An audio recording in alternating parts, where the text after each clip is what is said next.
if you're a homosexual in Uganda, this law is a 100% a priority for you, because this law is going to dictate whether you can love the people you can love, or whether you can go to prison just for expressing who you are, or if you can even share this with your friends or family who you are, because who knows, maybe they'll tell the police and then they'll kick in your door and drag you off because you kissed the guy, which is a ridiculous thing for the society to be concentrating on when they have so many other important issues, like you've acknowledged. Fantastic. So you wanted to debate me on Ukraine, and I think the other topic was like homophobia in Africa. The Ugandan law, yes. Okay, got you. The Ugandan Burns law. is an Tommy Stock, thank you so much for the tier 1 sub. Bankrupt So, man. which would you like to start with? I guess let's start with Africa, no? Sure. What exactly did you want to debate me on that? Because I haven't really talked about the Ugandan law much. That it's a very, very gross law, and you should not execute people for being gay. For those who don't know, they passed a law that you can execute people for being gay. It's pretty simple. If you're gay, they can kill you. I don't know about the exact about the law. It hasn't passed yet, and they're still going through it. Mm-hmm. There hasn't been. They're still debating on it and how the law is going to apply. But it is illegal to be gay. But I don't know about the execution part. They're still like debating the part, like, if you're gay, they're going to execute you. So I thought it was about 10 years in prison for something if you're distributing propaganda, or you're publicly advocating it, or that kind of stuff. I don't remember the execution part, because I don't think it's execution. It's like prison. I can go back and check 1 second. Uganda death penalty gay, because I didn't pay. I did I think one segment on this like a month ago, and then I don't do much on African politics. Here it is. Ugandan MPs passed bill imposing death penalty for homosexuality. This is from a month ago. Human rights campaigners condemn bill introducing capital and life imprisonment sentences. MPs in Uganda have passed a controversial anti-LGBTQ+ bill, which would make homosexual acts punishable by death, attracting strong condemnation from rights campaigners. All but 2 of 389 legislators voted late on Tuesday for the hardline anti-homosexuality bill, which introduces capital and life imprisonment sentences for gay sex and quote-unquote recruitment, promotion, and funding of same-sex activities. Yeah, so this is like arresting and or death penalty for being gay. Either or is horrific either way. Yeah, okay, but my point is, though, is just it is number one is their culture, and number two, it is that like you said before, you don't cover a lot about Africa, right? Yeah, no, I don't cover Africa super heavily, no. Yeah, like most people really don't care about Africa, but there's a lot of problems going on there. I'm an African myself, African immigrant to America, and there's a lot of problems going on there right now, and it makes me tired that that only time that white people care about us is because when they want to push their agenda or we go against their agenda. So there's coups going on there, there's wars going on there, there's famines going on there. There's neo-colonialism going on there. You heard about Matt Gaetz interviewing the Africa Corps general. We train African troops, right? You heard about that debate? No, I have not. Okay, so Matt Gaetz was interviewing the general that trains African troops, and he was talking about quite a few of our generals. At least there's been at least 2 reported that retrained overthrew the government in a coup. So there's all this stuff going on there, and just people are just worried about like stuff that really no Africans worried about. That this law. First of all, this law, I guess, it is stupid, because I guess they're just trying to play to their base. That's all it is. There's not that much homosexuals to begin with. Can I ask you a question? I don't think so. Are you gay? No, I'm not gay. No. Okay, so when you say basically no Ugandans care about this, I would assume that it would be, if you're not gay in Uganda, it's probably not a gigantic priority for you unless you're an ally, you have gay relatives, you're maybe an activist on the issue. But I think part of the reason probably why you don't care is because you're not gay, and so you're not going to possibly be killed for who you love. Now, I mean, you can say it's No, their. but like I said though, before though, go ahead. All right, finish up, Dylan. Sorry. I mean, the thing is, we can say it's their culture, right? But I've always thought that was a piss poor defense for some like really brutal stuff. One of the main defenses used by segregationists during the segregation era is that the race divide between whites and black people in the United States was part of American culture. And, you know, the rest of the world just didn't understand it. The apartheid government in South Africa used the same defense, that it was just part of their culture, that the rest of the world just doesn't understand the society that they've built. If you go to India, many of the discriminatory policies that have been instituted by Modi's government or the really aggressive caste system that has been historically very discriminatory in India, it would just be defended. Well, it's culture. It is what it is. Some people might make this defense about any number of very brutal practices, but I do not think just using your culture as a shield for oppression is fair or deserving of respect. No, but my point is though, there's many like minorities there, many minority cultures, many minority many oppressed people, many like damaged people in Africa, you know, many hurt people. And so the only time this comes up, like, you know, the only times, you know, we care about Africans, or not, I'm not saying we, but I'm an African myself. So, but, you know, the only time, like, you know, Africa makes the news or CNN or etc. is because of a minority that, like, that is basically, I don't know, like 1%, something like that, you know, while there's other people suffering. And even inside the minority, you know, the gay population, I'm pretty sure, the gay person in Congo, outside of it, like, you know, would rather have, you know, peace in Congo and, you know, no more warlords and stuff like that, outside of having a gay pride parade, because the gay pride parade in Congo is not going to solve any of this isn't about gay pride parade. Let's be clear. Like, there's a huge divide between gay marriage and a gay pride parade and like drag queens and killing somebody for being gay. There's like a huge divide between this and that, right? So this isn't like, let's not like downplay the severity of this. Some people, I know when it comes to international law, trying to talk about the word genocide when talking to sexual minorities is kind of difficult, and international human rights scholars disagree on whether that should be included. But if there is a way to genocide gay people, it is through laws like this. I mean... I mean, if I passed a law saying we're going to kill all the black people in America, would that be genocide? Yeah, but I mean, like, you just a sexual minority. Like, that's what I'm saying. That there's so many cultures and stuff like that. There's so many rich cultures and etc. Because to begin with, you know, gay people cannot build a civilization, because two men cannot procreate or two women cannot procreate. Well, so you need a man or a woman to procreate. So I mean, like, by itself, you know, they would extinct by themselves in the way, and there was just a gay society. Well, the thing is, a lot of people don't believe that gays occur naturally, that it's like a social contagion. And so what they'll do is they try to eliminate gays from public life to eliminate the quote unquote social contagion. The Chechens tried to do this a few years ago. There was a documentary released about it, very good documentary, about the crackdowns and the extrajudicial killings of homosexuals. Okay, but about Chechnya, like, you know, let's going back to another war, like a war-torn country that has a lot of, like, you know, blood. By the way, like, you're saying like we only talk about this when, like, you know, we only talk about this. This is all that gets attention in the West. You asked to have this conversation with me, right? No, because I'm sick about, like, you know, when you guys talk about Africans, you talk about like stuff that really it's not in the radar. Like, I mean, I want, like, you know, people, if you're like, for example, you're a political guy, right? When you talk about Africa, I talk about, like, you know, about the CFA Front, like neocolonialism of France. That you know, like, how France with its CFA Front has basically put down Africans, and basically, you know, like a vampire sucks the blood out of African economies, and puts it into France, because all those, like, you know, CFA Franc's money is in France.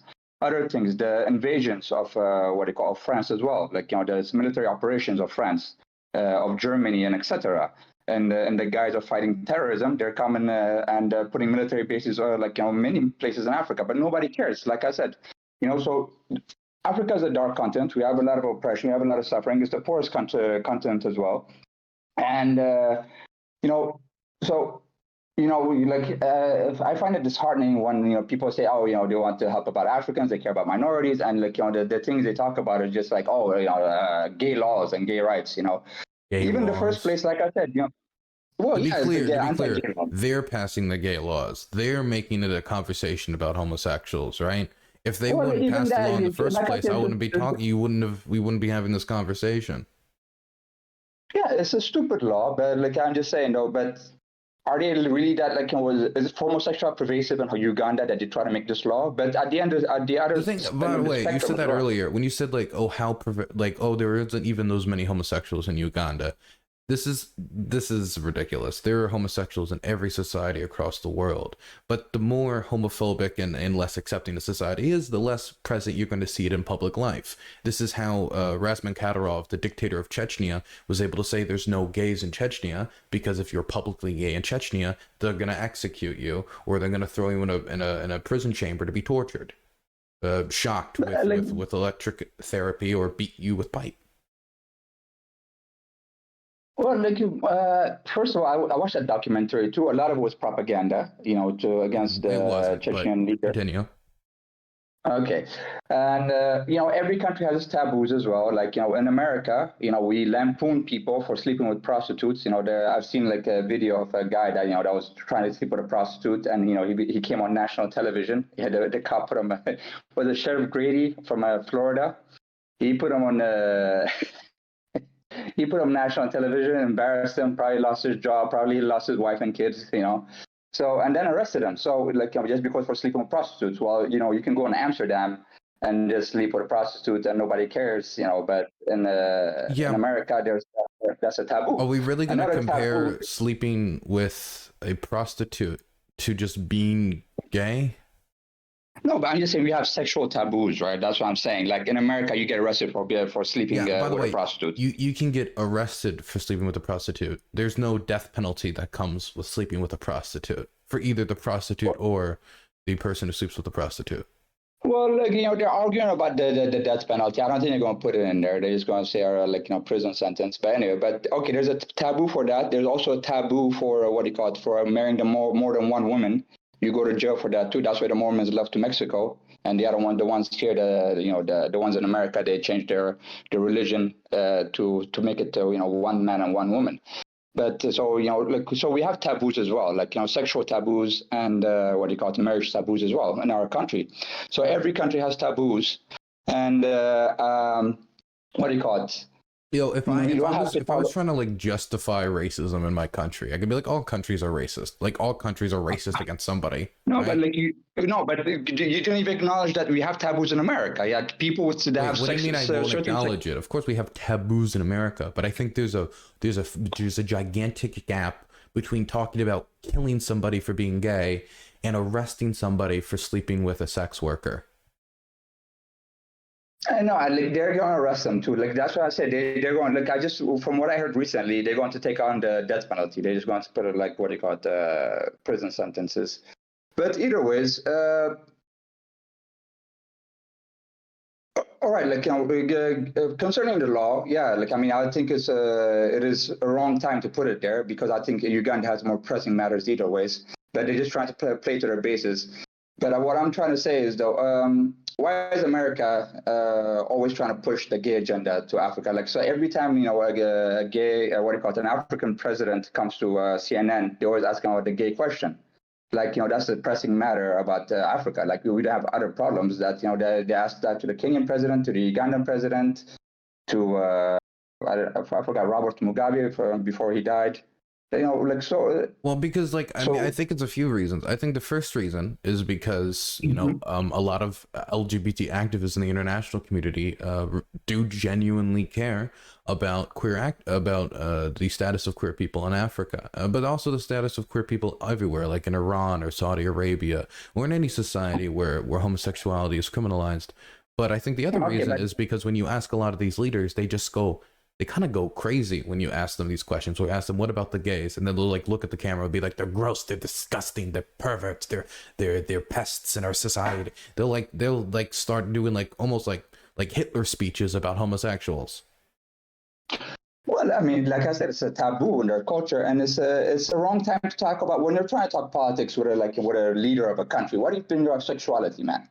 Because if you're passing laws to criminalize consensual behavior between two people who were born that way, born as homosexuals, I think that is something that a leader should be confronted on. Do you think it should be, oh, so I heard you might kill all the gays?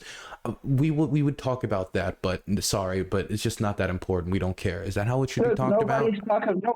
Nobody, like, okay, I'm originally from Ethiopia, right? So nobody's in Ethiopia. We have like what they call it, our own problems right now. But gays taboo. But nobody's talking about killing gays. Like we have other problems to do. Same thing with the Kenyan president. At that time, there was no laws passed to kill gay people, etc. Okay, but we're talking about the Ugandan law. There is a law in Uganda talking about killing gays. I know, okay, but I'm just saying though, like in general, like that Americans and the American media is pushing that whenever they talk to African president or whenever bring up Africa, like that's like it's a progressive. I think this might slightly be. I think this might be confirmation bias. Because when you see somebody talk about the gays, and probably in your head you're like, the gay agenda, there it is again, like every time you hear it. Well, I mean, no, I just want them to talk about Africa when and talk about serious stuff like we care about, like even gay people, like I said, they would get killed as well on the wars that get fought and the famines. And etc. And I'm pretty sure the gays as well, like however small the minority they are, would appreciate if we fixed Africa and the Westerners, instead of talking about gay stuff, talk about fixing about Africa and serious situations. I don't know if you can really speak on their behalf when like earlier you were like, oh, there's not really many gays anyway, and like it's like a silly law, and you're talking about a law that's like to kill them. I mean, like if I was part of any group and they were going to pass a law to kill people in that group or arrest them for being part of that group, that would seem like a pretty high priority for me. No, I'm just saying that Africa is a big continent, and every time that comes up, what do you call it? When you guys talk about it, or even when the president, comes to CNN and stuff like that, instead of talking like real, meat of the matter stuff. Like, well, I mean, like later today, we have booked a talk with from somebody from Sudan who worked in a think tank in Sudan. We're going to be talking about the conflict between the rapid support forces and the military. We're going to talk about the history of the Janjaweed. We're going to go into it. We're going to talk about the reign of Omar al-Bashir, the democracy movement, how it fell apart. We're going to do that segment. Now, you wanted to talk about this. It's not really a topic I've talked about much on my channel. So is your axe to grind against me and my coverage of this, or just generally how, well, a lot of times in media, they just talk about the gays a lot in Africa and they need to talk about other stuff as well? Yeah, that's what like not just just in general, like in general about the media, in general about the state and because, just obfuscating like a lot of the big problems that's going on in Africa, which they never talk about. I never heard CNN talk about the French neocolonialism in Africa because that's their buddy. Buddies want to talk about that. Well, I don't really like talking about the French because they're French. But I think when it comes to this issue, what's always rubbed me the wrong way is it's like the same thing that happens with Ukraine, where sometimes I hear people say, why does Ukraine get so much attention? And it rubs me the wrong way because I've seen a lot of the suffering here. I've seen a lot of the pain here. And I see even with all the attention Ukraine has gotten, they still need a lot more help if they're going to get out of this on the other side. I'm working with deminers in the Kharkiv Oblast right now. And the numbers I'm being told for how long they're going to be removing explosives from the soil in Ukraine, we're talking like 70 years of demining work. And it's probably going to be longer because that's only with the current amount of mines and bombs, and there's still more being fired, right? And so a lot of people, even though it's gotten a lot of attention, the scale of the issue is ginormous. And so I think the solution, if you care about all these other issues, isn't to talk about Ukraine less and then replace that talk with Ukraine about other issues. It's to talk about Ukraine, but also see if we can bring attention to other issues as well. If you're a homosexual in Uganda, this law is 100% a priority for you because this law is going to dictate whether you can love the people you can love, or whether you can go to prison just for expressing who you are, or if you can even share this with your friends or family who you are, because who knows, maybe they'll tell the police and then they'll kick in your door and drag you off because you kissed the guy, which is a ridiculous thing for the society to be concentrating on when they have so many other important issues, like you've acknowledged. But is the real problem that this is getting too much attention, or that the other issues aren't getting enough attention in comparison? Well, I mean, both things. And lastly, just want to add that, it's just that I don't like the condescending attitude that I get talked to by Westerners, especially in the media, especially Christian Amanpour, when I see her even talking to our leaders or our dictators, whatever you want to call them, but they're leaders anyways. But, the condescending attitude is like, oh my God, you guys don't have gay rights. Oh, how uncivilized you are. Like being gay is like is a metric measurement of being a civilized. I don't know what the hell you're talking about. Like I said, everybody has his own sexual culture. Everybody has his own taboos. I do think how you treat I do think how you treat your most vulnerable members of your society is an indicator of how socially advanced your country is. Yes. But I wouldn't use the word civilized, because I wouldn't use that word, but I do believe that how you treat the elderly, how you treat religious and ethnic minorities, and as well as homosexuals, these can show whether a society is flourishing when it comes to civil rights, or if it's, quite frankly, lacking behind. No, okay. So let me give a good example. Thailand. I've been to Thailand. That's ladyboy central. Homosexuality is rampant. Rampant. Okay, but there's a lot of gay bars and the open gay. That's where I caught it personally. Okay. Yeah. But what I'm trying to say, it's run by a military dictatorship, right? So, with the gay stuff, they're pretty cool. But if you criticize the government, if you speak a little bit outside of any normal areas, trying to criticize anything about the government, the military junta, or the king, and etc., you're basically good luck, man. You're going to go into a fucking dungeon and nobody's going to take you out of there. So, like I said, has nothing to do with being a good eater, because Thailand, in terms of what you call sexual liberation, it's pretty good, but it's a military dictatorship and with a lot of corruption. So, that's what I was saying. Sex has nothing to do with politics, and everybody has his own culture. Hey, I think that, again, some societies can be better on gay rights, some societies can be worse on gay rights and have a bunch of other issues. But when's the last time you've heard of somebody talking about gay rights in Thailand, saying oh, we need to do this in Thailand, we need to do that in Thailand? I don't remember the last time I've heard about that. But again, I feel like the solution to this isn't, oh, the gays are getting too much attention when they're talking about possibly getting executed. I think the solution is, this deserves attention, but so does this, so does that, so does this, right? I think maybe when we're not members of groups, it's very easy to be it really sucks that my group or my issue isn't getting as much attention as it should. But for homosexuals in these countries, this issue is of 100% a large priority for them. I am a big advocate for democracy in Myanmar and the People's Revolution that's going on there against the military junta. And I can be an advocate for that while also saying, I think gay rights in the country are important. I don't think those two things are contradictory. I don't think it's impossible for me to say, I think corruption in Ugandan society is a major, major issue, while also saying, hey, executing gays is really, really bad, and that's a major issue as well if the government's going to go forward with something like that, or arresting gays. Well, okay, but but it seems like that the United States and the Western media are just obfuscating using gay rights as an agenda to obfuscate and pinkwash stuff. While at the other side, are the people, military men we trained are doing coup d'etats left and right. So what do you mean by pinkwash?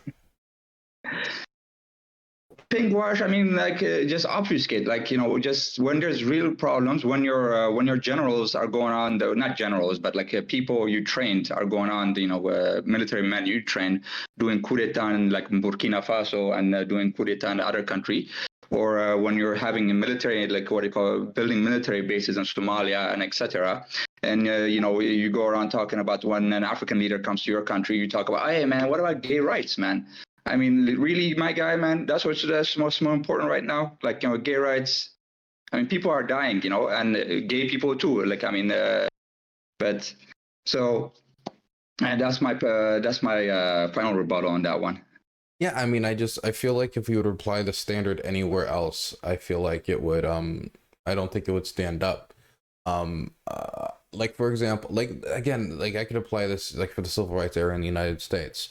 All this talk about black rights is obfuscation by communists and Soviet sympathizers in order to bring attention away from real American economic issues like housing prices, the sustainment of Social Security, and other issues that are really affecting both black and white Americans separate but equal. I mean, you could like take these elements and like apply them to so many different scenarios.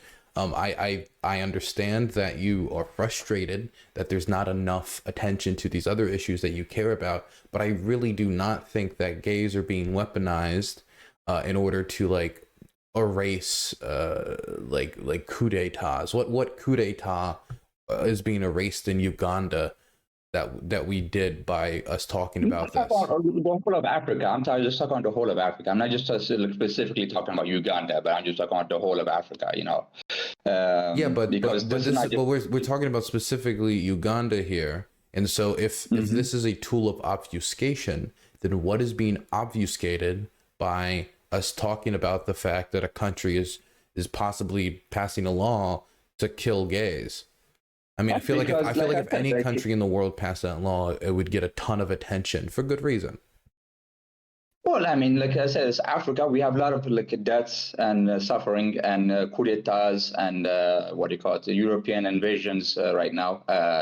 European troops coming in and CFA Franc, neocolonialism, etc. So we have all those things. And what do you call it? They don't talk about French neocolonialism. They don't talk about how our some of the people we trained are going on like doing coup d'états, and how we were building new military bases in Somalia for I don't know for what reason, like fighting terrorism again, and etc. So all those things, all those problems are not getting fixed, or are not getting attention because, like one of the senators said in what you call the Senate like a while back about Mali, that nobody cares about Africa, which is true. Like even if I go to your local library, you wouldn't find like a lot of books about Africa. About the wars we had. Nobody even know about it. Because nobody cares about Africa. It's just like outside of the people that extract the resources and etc. And there's a lot of suffering and there's a lot of dying, and I'm pretty sure even the gay people you care about would appreciate it if we can solve those other problems instead of instead of talking about gay rights. Why would any gay Ugandan care about the state of the Ugandan economy, corruption, or any other issue if they're just going to be shot for being who they are anyway? Like, the inflation went down. Oh, it's great. I'm going to be executed next Tuesday. Anyway, anyway,